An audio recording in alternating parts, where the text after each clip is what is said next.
Welcome to Kingston, Tennessee. Right where the Clinch, Emory, and Tennessee rivers come together, this town has stood for over 2 centuries, quiet, proud, and full of stories.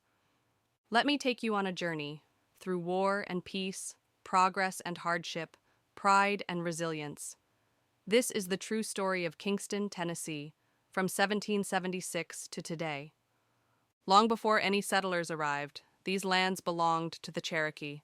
They gathered here at the river junction, hunting, trading, and holding council on this sacred ground. It was their home, rich in water, game, and memory. By the 1790s, change arrived. White settlers began moving in, and in 1792, Fort Southwest Point was built by the United States Army to protect those settlers and to keep peace with the Cherokee.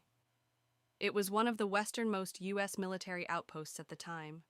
General John Sevier, Tennessee's first governor, even stayed there. Nearby, a Cherokee village thrived under Chief Tolentesky, a reminder that this land was not just newly claimed, it was deeply rooted in heritage. The fort became a meeting place between cultures, sometimes peaceful, sometimes not. Colonel Return J. Meigs, appointed as Indian agent around 1801, worked hard to uphold treaties. The Cherokee respected him so much, they gave him a name that meant the White Path.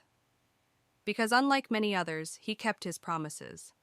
Then, on October 23, 1799, the town of Kingston was officially established, named after Major Robert King, a trusted officer at the fort.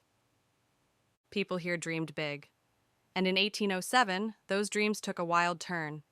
For one single day, September 21, 1807, Kingston became the official capital of Tennessee. Why? Because of a treaty.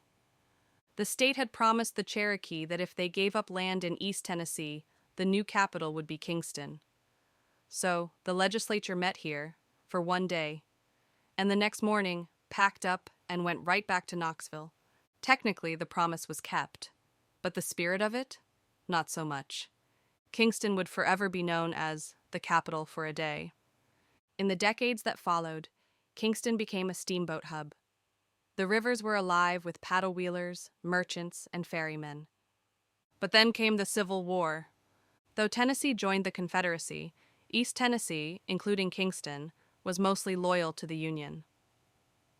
In 1861, Kingston was chosen as the meeting place for the East Tennessee Convention, which hoped to form a new Union-aligned state. But Confederate troops arrived before the delegates could meet. Still, the spirit of resistance stayed. A local man named William B. Carter helped plot the East Tennessee Bridge burnings, an effort to sabotage Confederate railroads. And in November of 1863, Kingston came under attack. Confederate General Joseph Wheeler and his cavalry tried to seize the town. Shots rang out in what became known as the Battle of Kingston. But the Union troops held strong. Kingston remained free. And the old Roane County Courthouse, which stood through it all, still stands today, a living witness to that history. The 20th century brought transformation. In the 1930s, the Tennessee Valley Authority began reshaping the region, building dams to control flooding and provide electricity.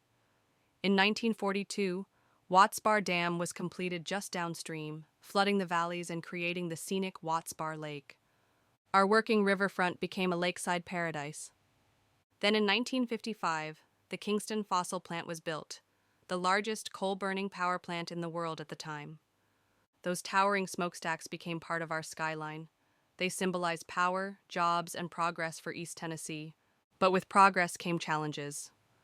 On December 22, 2008, a containment dike at the plant failed.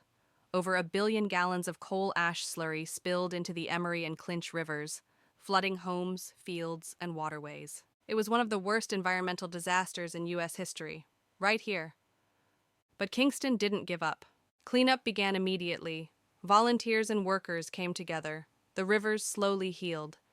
And Kingston moved forward, stronger and more united than before. Today, Kingston is a town of about 5,500 people. But don't let the size fool you. It's a place where history lives on every street corner, where you can visit a full reconstruction of Fort Southwest Point, built on its original foundations. In fact, it's now becoming a Tennessee state park, securing its legacy for generations to come. It's a place where sunsets over the lake are golden and unforgettable, where families boat, fish, and picnic on the same waters that once carried Cherokee canoes and Union steamships, where children learn in schools named after the Cherokee Nation. And yes, it's a place full of stories. Some say the ghostly Lady in Black still walks an old cemetery at night. Whether you believe it or not, it speaks to the magic woven into Kingston's past. So what makes Kingston so special? It's not just our rivers, our role in history.